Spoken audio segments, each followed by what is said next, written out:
Buenos días a todos mis amados hermanos en Cristo Jesús y amigos que nos escuchan en cualquier parte del mundo. Que Dios los bendiga. Estamos contentos de poder ministrar la palabra. Aquí estamos estudiando el libro de Números.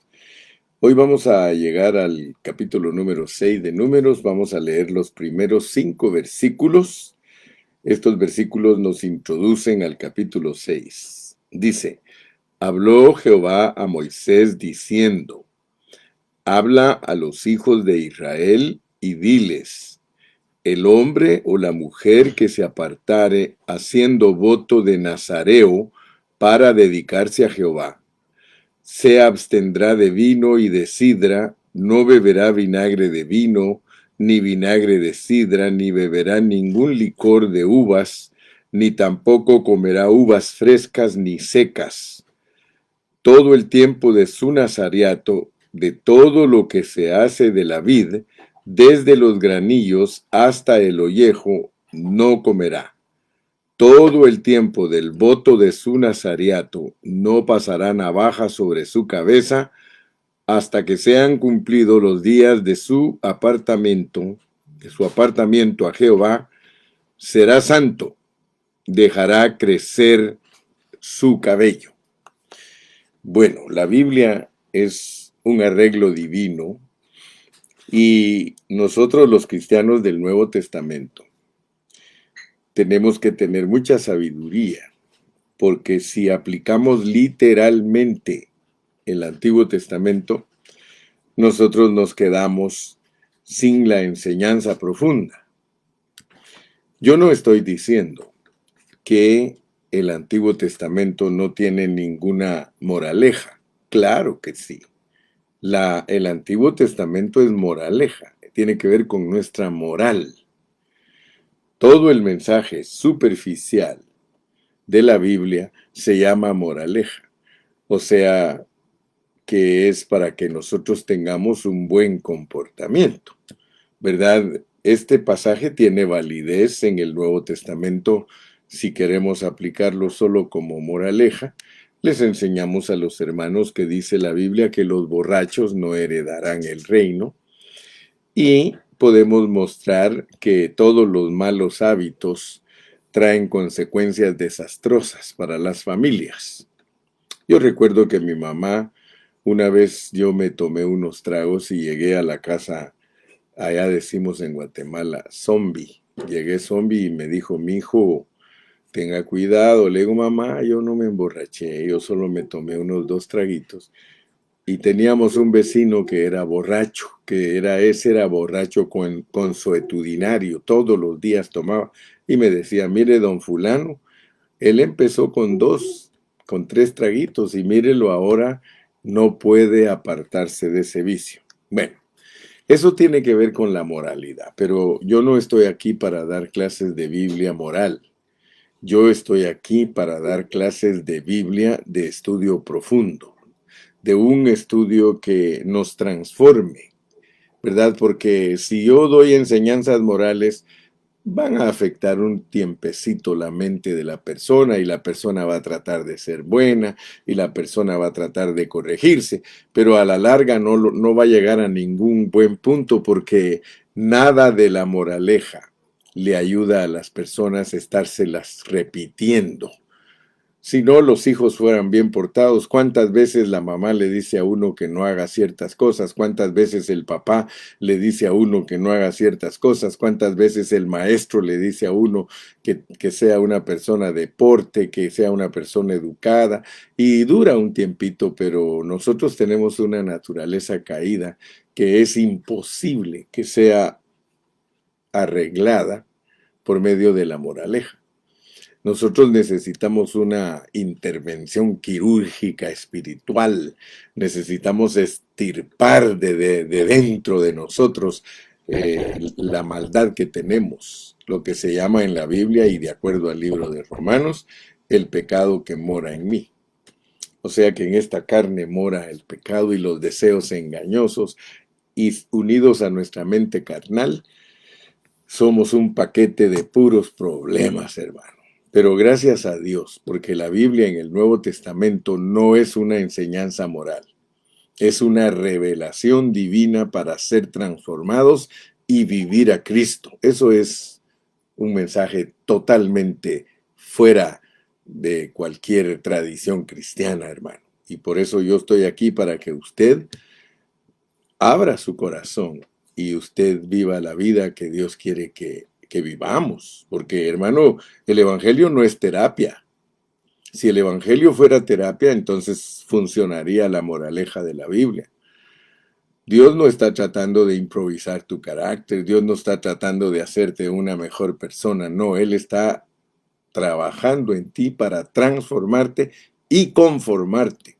Transformarte a la imagen de Cristo y conformarte a la imagen de Cristo. Eso es fuera de serie, mi amado hermano.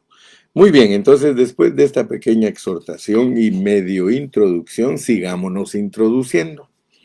Vamos a tocar el capítulo 6. Este capítulo 6 quiero que tú veas que está puesto en una secuencia maravillosa.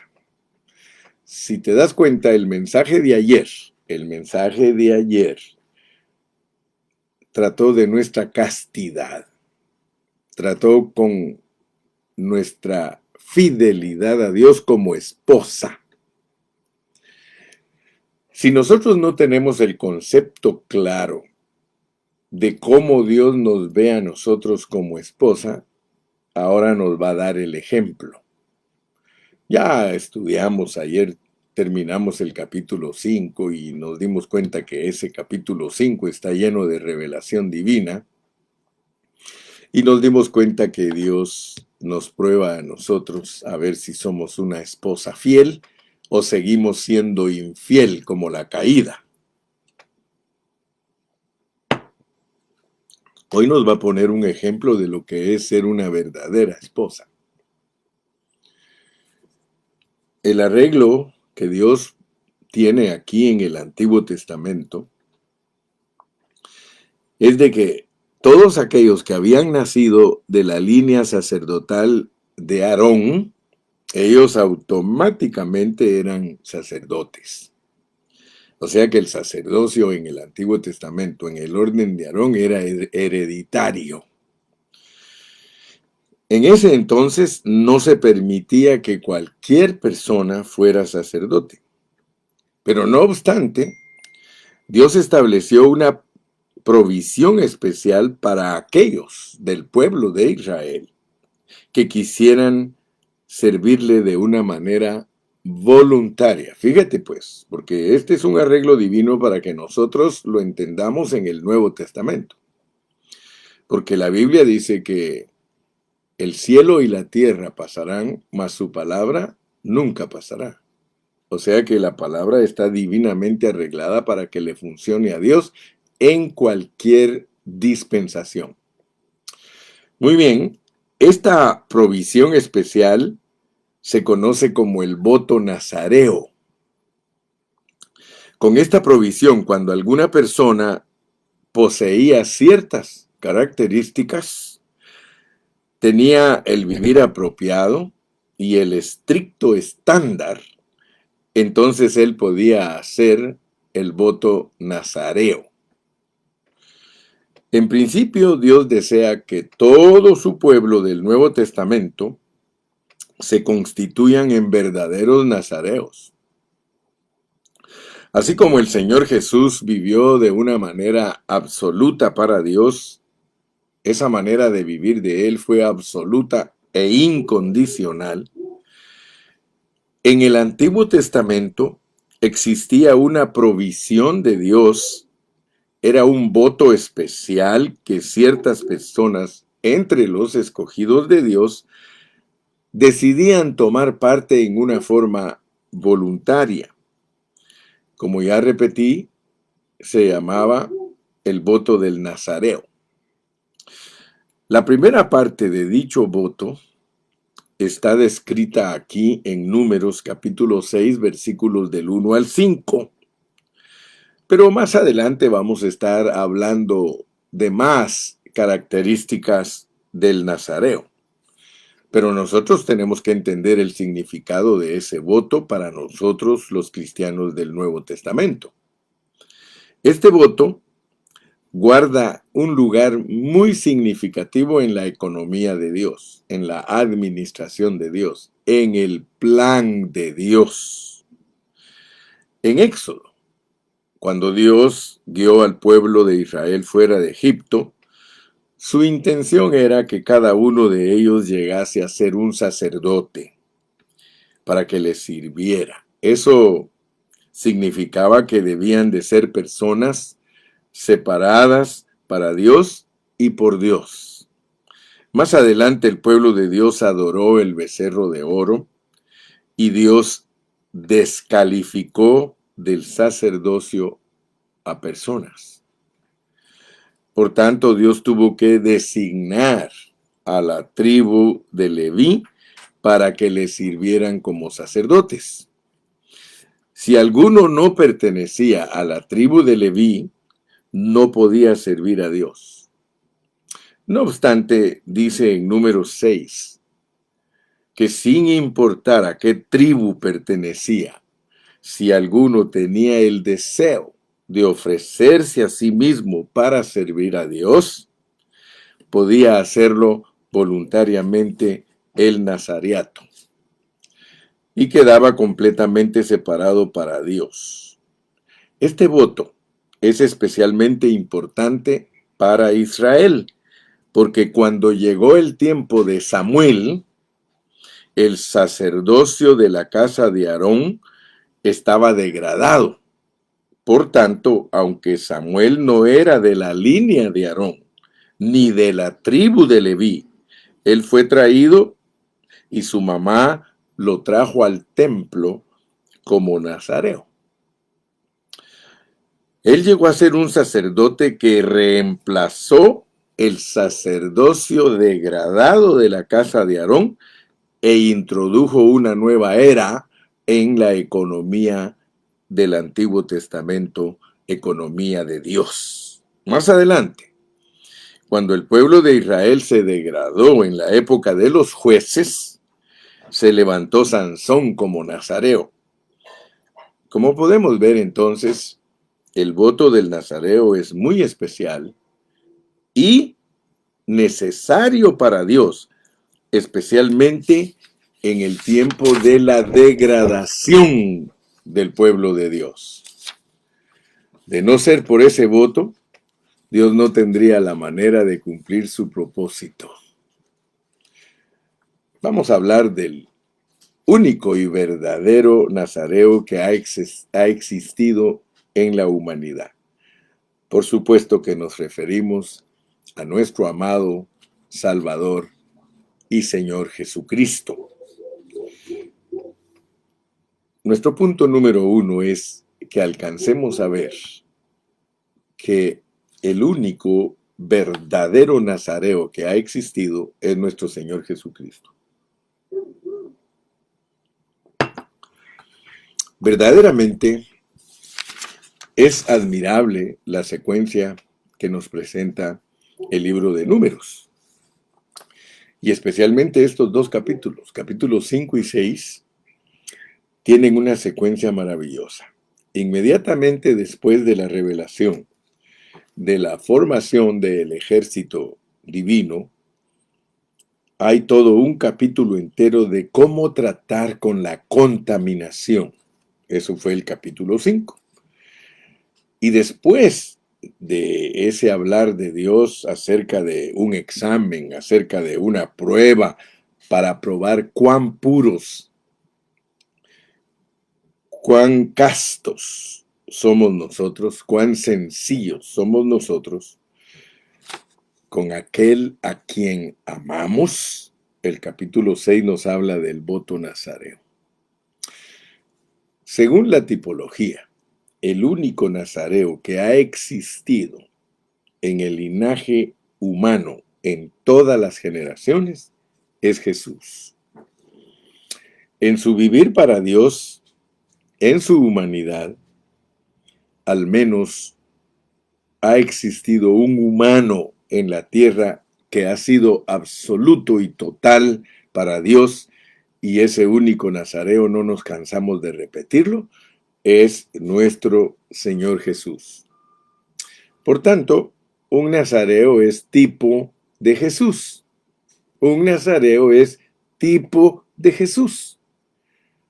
En el nazareo nosotros tenemos una fotografía, un tipo, una sombra, una enseñanza acerca de Jesús. En el corazón de Dios hay un deseo, y Él anhela que todos los miembros de su cuerpo seamos nazareos, que seamos santos. Nazareo es ser santo, es ser casto, es ser separado. Dios no desea que solo Jesús sea nazareo, sino que desea que todos nosotros seamos nazareos. Ser nazareo significa ser absolutamente y vivir absolutamente por completo para Dios. A veces cuando hablamos de vivir por completo para Dios, nosotros vemos esa palabra como una palabra de adólar. Vemos esa palabra como algo inalcanzable, hermanos. Sin embargo, todo lo podemos en Cristo, que nos fortalece, y Dios nos ha dado provisión. Cristo es la provisión para que nosotros, los humanos caídos, podamos ser conformados a la imagen de Él y podamos ser los nazareos. Siendo uno con Cristo, podemos ser nazareos, hermano. Muy bien. ¿Cómo es posible ser nazareos si nosotros somos seres caídos? Nosotros no podemos cumplir con los requisitos. De hecho, no somos nazareos. Por tanto, necesitamos que ese nazareo maravilloso sea nuestra vida. Necesitamos que Él viva en nosotros la vida de un nazareo. De otra manera, por seguro, viviremos una vida degradada. Esto es lo único que nosotros sabemos vivir. Cuando Cristo vivió en esta tierra, toda la nación de Israel se había apartado de Dios y se habían degradado. Por tanto, había necesidad de un nazareo para llevar a cabo la gestión de Dios, para que llevaran a cabo o se llevara a cabo la economía de Dios en la tierra. Quiero decirte, hoy día es lo mismo. Hoy día es exactamente lo mismo. La situación del pueblo de Dios en la tierra no es muy positiva. Y no existen muchas personas que sean incondicionales para Dios. ¿Qué puede entonces Dios hacer en una situación tal? ¿Quiénes serán esos que se entreguen voluntariamente a Dios? Que puedan hacer la voluntad de Dios, que puedan cumplir el propósito de Dios, que puedan ser completamente separados para Dios. Entonces nosotros necesitamos darnos cuenta que nosotros por sí mismos no somos capaces de ser tales personas. Pero gracias a Dios, que interiormente tenemos al verdadero nazareo. Y nosotros tenemos la bendición de poder aferrarnos a Él. Confiesa conmigo en esta mañana. Me aferro al verdadero nazareo. Me hago uno con Cristo. Hermano, todos los días tenemos que confesar eso, porque si nosotros no confesamos eso todos los días, podemos ser distraídos. El enemigo nos distrae con cualquier cosa terrenal, hermano. Por eso debe de haber de parte de nosotros diligencia. Ay, yo quisiera tener todos los días en mi vocabulario: Señor, soy nazareo, soy nazareo, soy nazareo. Soy nazareo en Cristo. Hermano, es que cuando uno confiesa en Cristo las cosas, uno las va logrando. Pero fíjese que con el corazón se cree. Todos nosotros somos creyentes. Todos nosotros creemos en Cristo, no tenemos problema, pero no somos salvos de ciertas situaciones porque no lo confesamos. Y todo aquel que confesare será salvo. Con el corazón se cree para justicia, pero con la boca se confiesa para salvación. Hermano, nosotros tenemos ese problema, que a nosotros se nos olvida estar confesando. Que si confesares que Jesucristo, fíjate, que si confesares que Jesucristo tal cosa, eres salvo. Que si confesares, eres salvo. En las situaciones negativas, hermano, nosotros tenemos que confesar: todo lo puedo en Cristo que me fortalece. Mire, Dios nos dio a nosotros un arma. El arma es la fe, es confesar con fe. Y la fe es Cristo. El Nazareo es Cristo, nuestro Redentor es Cristo, nuestra gloria es Cristo. Hermano, qué lindo es esto. Ojalá, hermano, que nosotros en esta mañana nos aferremos. Aprópiate. Yo te dije en mensajes anteriores que no estamos aquí para conquistar. Tú no eres un conquistador, el conquistador es Cristo. Él ya conquistó todo, solo aprópiate, aprópiate. Fíjate que te lo he repetido unas 200 veces. Aprópiate. Ok. La única manera, y este es el primer punto, la única manera de que seres caídos como nosotros puedan ser nazareos es aferrándonos a Cristo. Por eso era que a la ofrenda había que ponerle las manos encima, porque eso se llama identificación. Y hay cosas que nosotros solo tenemos que identificarnos con Cristo. Identifícate, hermano, con Cristo. Y por eso fue que Dios nos habló mucho en los mensajes pasados acerca de nuestra identificación. Aleluya. Punto número 2 en esta mañana es de que para poder ser un nazareo hay que estar libre de todo el fruto de la uva. Un día me dijo un hermano, en Guadalajara la uva es la unión de viejas argüenderas. Me dio risa, ¿verdad? Pero fíjate que esto es muy significativo para nosotros los cristianos del Nuevo Testamento, porque algunos solo lo saben aplicar como dije al principio, solo lo aplican como dije al principio, diciendo que es algo moral, pero no, hermano, esto va más profundo. Todos los cristianos debemos de estar libres del vino y de cualquier derivado de la uva. ¿Qué significa eso? No necesariamente significa beber licor, hermano, porque hay hermanos que no beben y no están siendo absolutos para Dios. Hay hermanos que no tienen problema de la bebida. Algunos hermanos tienen problema de la bebida porque antes de venir a Cristo eran borrachos. Yo no sé cómo éramos en la vida del Espíritu, todos aquellos que son borrachos, yo no sé qué era el problema que se tenía allá, pero solo imagínese usted el borracho, el drogadicto, el ladrón, en la vida del Espíritu practicaba eso, y eso es lo que sigue practicando aquí. Así que hay que averiguar qué significa eso en la vida espiritual. Ahora aquí yo te estoy dando alguna clave. Aquí te estoy dando alguna clave. Abstenerse del fruto de la uva y todo añejo en el Nuevo Testamento significa que nosotros no le demos importancia a los placeres terrenales. Los placeres terrenales. Esa es una lista grandísima, hermano. Debemos ser cuidadosos con las cosas terrenales que nos hacen felices.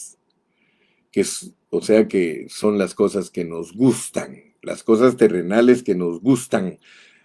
Cualquier placer terrenal nos conducirá a una conducta o a una intención que se vuelve concupiscencia.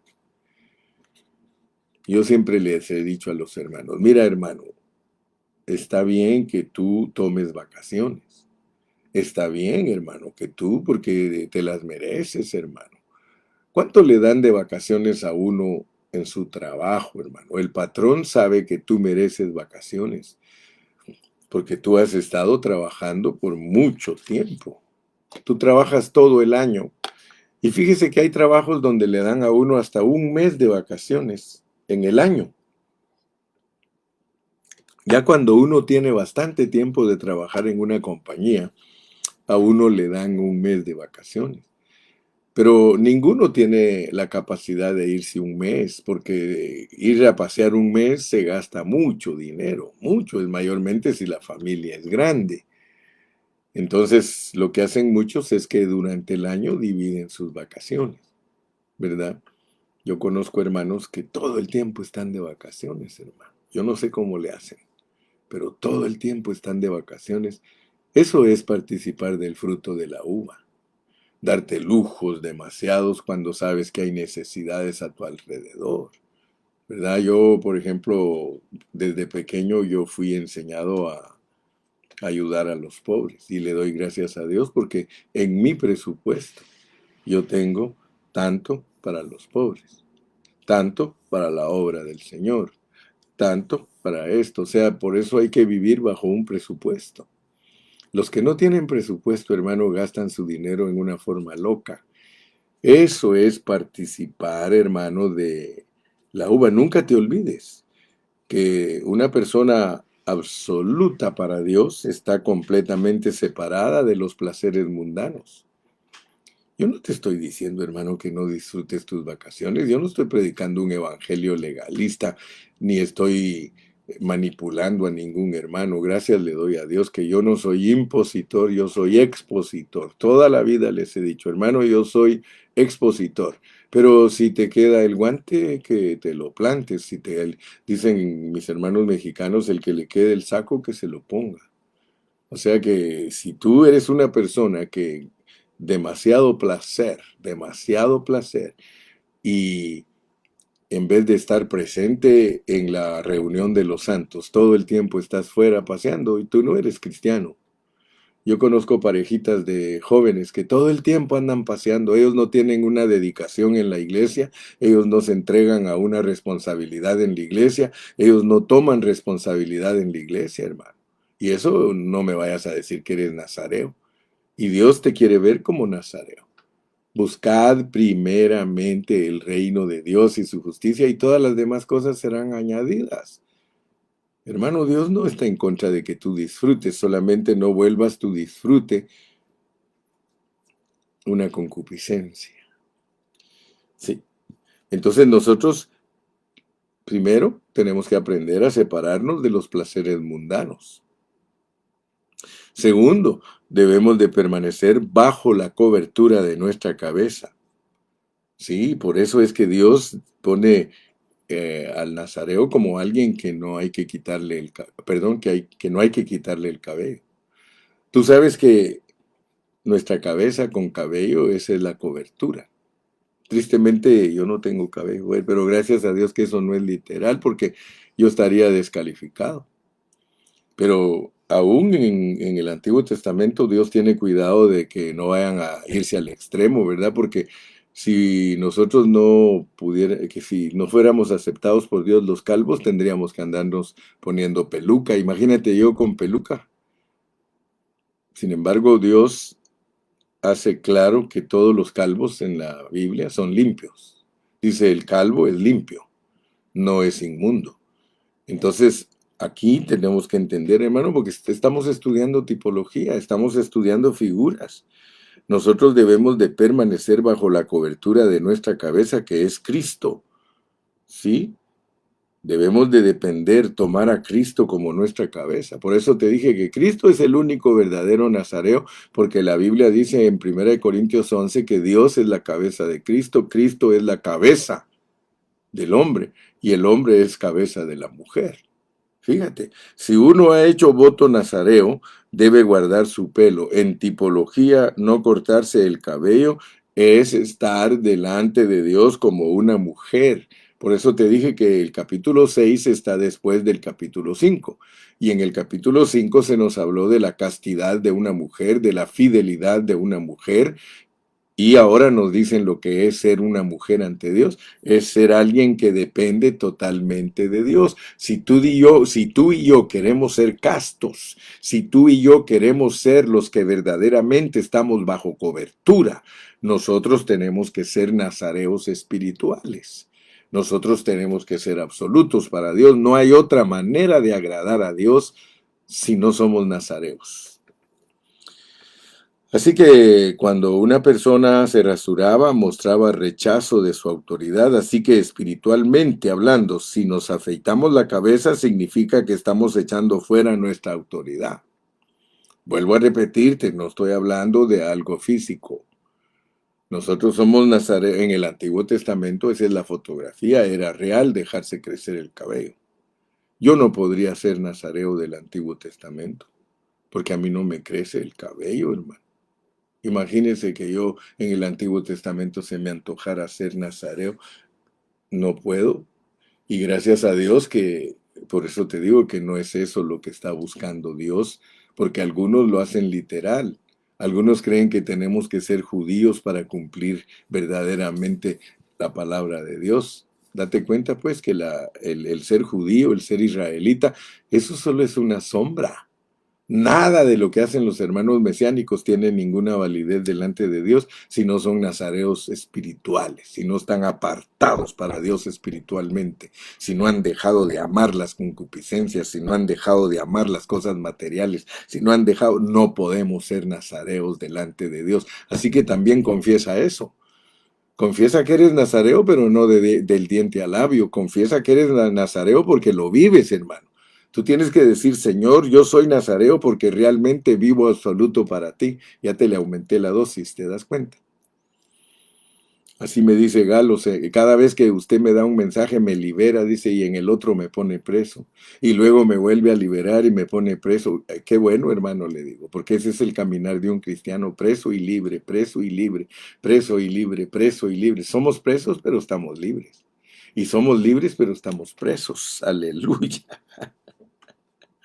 Fíjate que actualmente estamos viviendo en el tiempo que muchos no respetan la autoridad.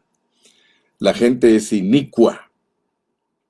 El linaje caído es un linaje rebelde porque la naturaleza rebelde está en nuestro interior, hermano. Esa es la razón por la cual Dios estableció un gobierno humano.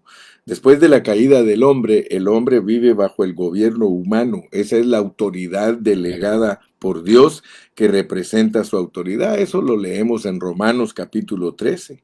Ahí en Romanos 13 dice que nosotros no sujetemos a las autoridades porque las autoridades son puestas por Dios. Por tanto, nuestros maestros, nuestros policías, el ejército, los oficiales de las oficinas, todo es autoridad delegada por Dios. ¿Y qué de la iglesia? ¿Y qué de la iglesia, hermano? ¿Qué de la iglesia? ¿Usted cree que la iglesia no tiene autoridades? Cristo es la cabeza y el Espíritu es la autoridad.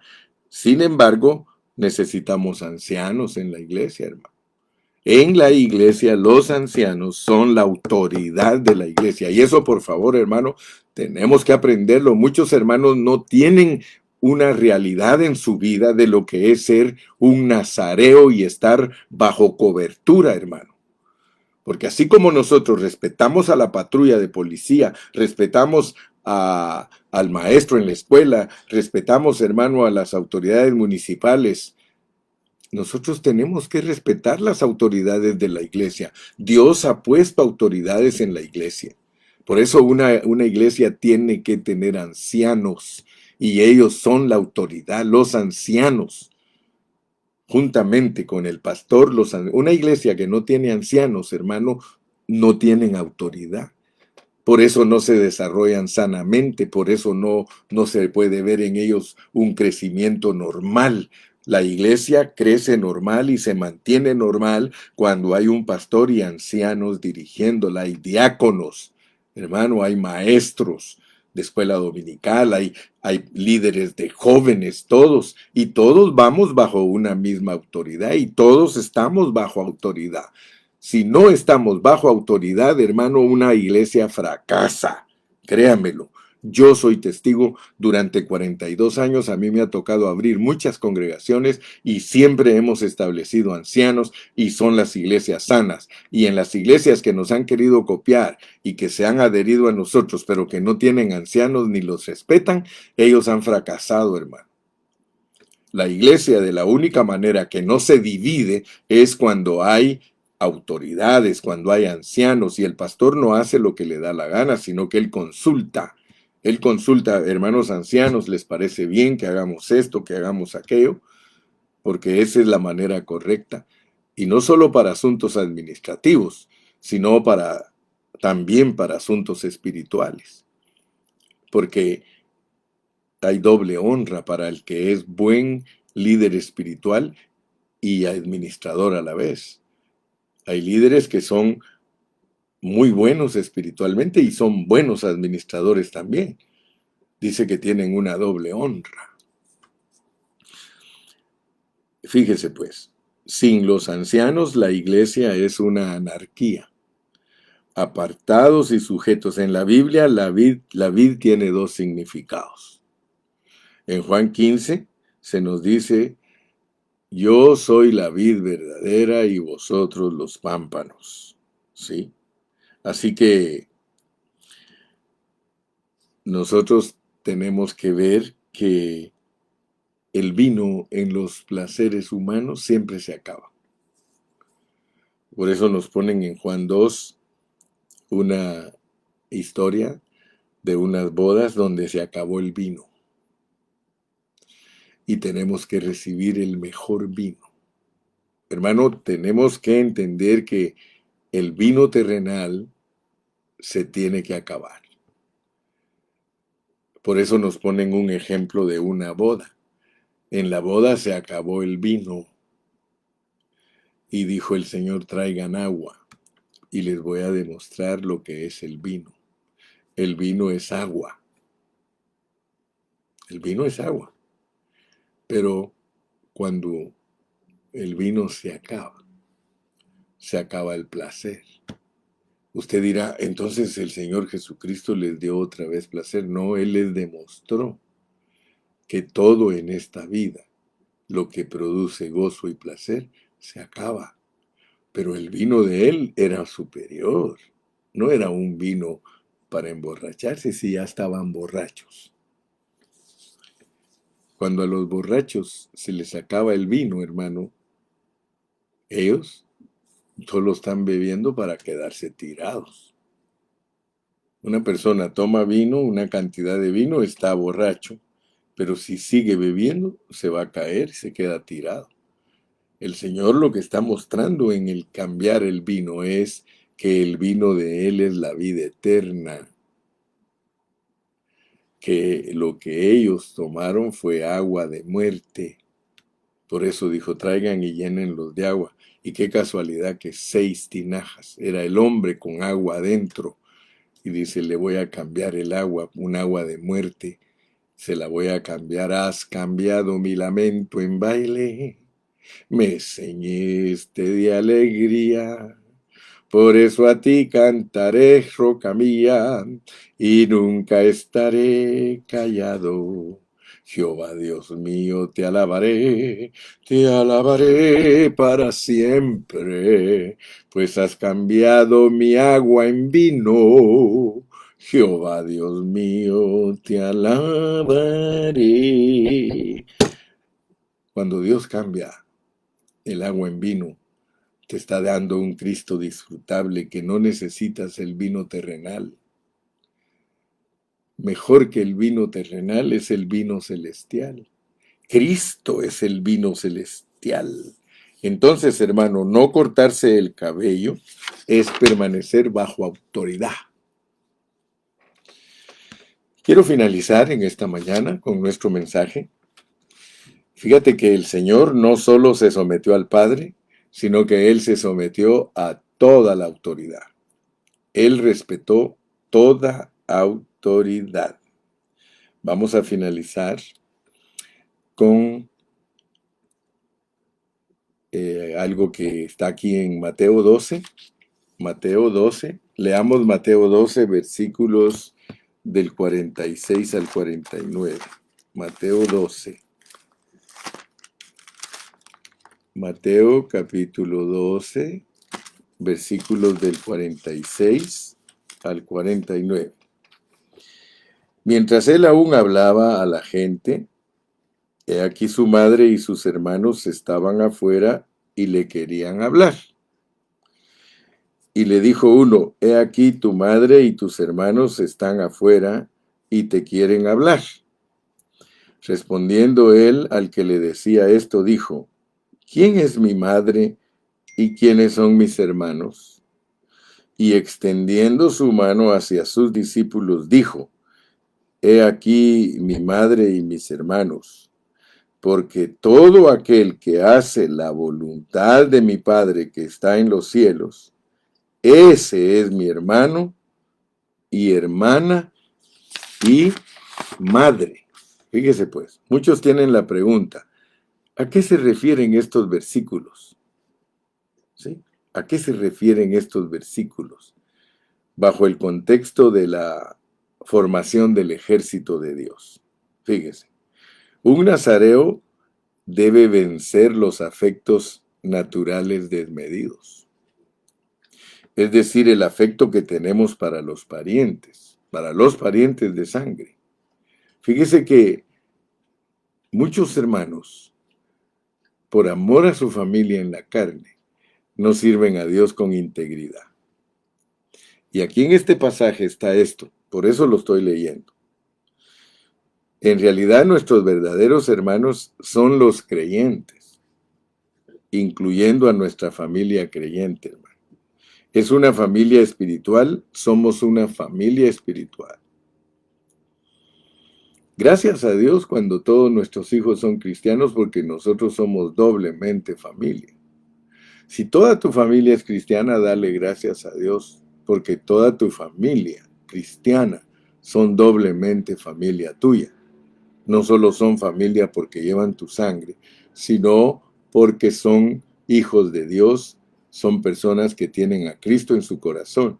Por eso ten cuidado cómo tratas con los que no son cristianos en tu familia, porque muchos tienen familia que no son cristianos y los manipulan. Como cristianos nosotros no debemos de ser manipulados por nuestra familia que no es cristiana. Yo he visto casos en los que la mamá se muere y hay hijos cristianos e hijos no cristianos. Y los no cristianos quieren que se le haga misa a la mamá y los cristianos dicen, no, nosotros no vamos a participar porque nosotros no somos católicos, no somos. Y se vuelve un pleito. Pero tú tienes que ser una persona definida. Tú tienes que saber que tú aceptaste a Cristo y que Cristo es celoso y que Él no acepta la idolatría.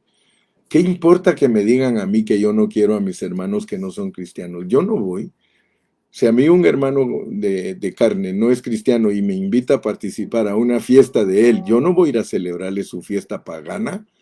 Yo lo voy a tratar de hacer a él que venga a la reunión donde aprenderá y donde se salvará.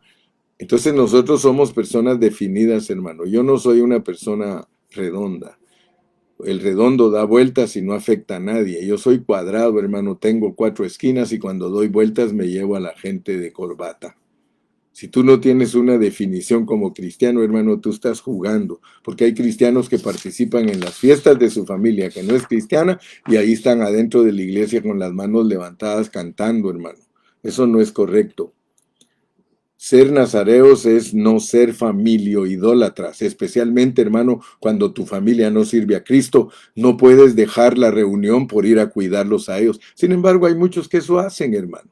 Muchos no tienen convicción, no son verdaderos nazareos. Oh, yo me llevo bien, hermano, con los que son verdaderos nazareos, los verdaderos nazareos. Tú no podrías ser judío. Un judío, cuando se sale alguien del judaísmo, lo desconocen de familia. Mira, los católicos, si no son así, los católicos, si que desde el día que tú te hiciste cristiano, te desconocieron, ¿sí o no? Entonces, ¿por qué nosotros vamos a estar siendo manipulados por la familia que no es cristiana? Y esto te lo dijo Cristo, mira, te lo voy a volver a leer. Te buscan tus hermanos, Señor. Y dice que cuando le dijeron que lo buscaban sus hermanos, él extendió su mano y le dijo, miren estos que están aquí, ellos, mis discípulos, ellos son mi madre, mi padre y mis hermanos. O sea que Jesús tenía una convicción clara, hermano. Ojalá que tú la tengas, porque aquí habla de no contaminarnos con la muerte espiritual. Terminemos en esta mañana leyendo Números capítulo 6, versículos del 1 al 6. Números 6, versículos del 1 al 6. Habló Jehová a Moisés, diciendo: habla a los hijos de Israel y diles: el hombre o la mujer que se apartare haciendo voto de nazareo para dedicarse a Jehová, se abstendrá de vino y de sidra, no beberá vinagre de vino, ni vinagre de sidra, ni beberá ningún licor de uvas, ni tampoco comerá uvas frescas, ni secas. Todo el tiempo de su nazareato, de todo lo que se hace de la vid, desde los granillos hasta el ollejo, no comerá todo el tiempo del voto nazareato, no comerá todo el tiempo del voto de nazareato, no pasará navaja sobre su cabeza, hasta que sean cumplidos los días de su apartamiento a Jehová. Será santo, dejará crecer su cabello. Todo el tiempo que se apartare para Jehová, no se acercará a persona muerta, ni aun por su padre, ni por su madre, ni por su hermano, ni por su hermana. Podrá contaminarse cuando mueran, porque la consagración de su Dios tiene sobre su cabeza. ¿Te das cuenta que no estoy jugando? ¿Te das cuenta que tus familiares que no son cristianos, olvídalos? Deja que los muertos entierren sus muertos. Como personas eres educado, los saludas. Claro que sí, saludas a tu familia. Sí, pero tú no tienes que participar con ellos, ni mucho menos dejar tus reuniones por andarlos cuidando a ellos. Ay, cuántos hermanitos me dan risa a mi hermano. Dice: hermano, ¿por qué no fuiste a la reunión? Es que vino mi primo y le tuve que hacer tamales. Aleluya.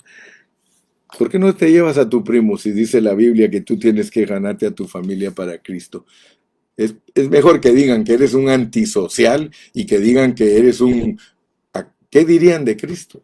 Si Cristo no se iba a ir con los que no son su padre, su madre y sus hermanos. Mi padre, mi madre y mis hermanos son los que hacen la voluntad de mi Padre que está en el cielo. Que Dios te bendiga y mucho cuidado, ¿eh?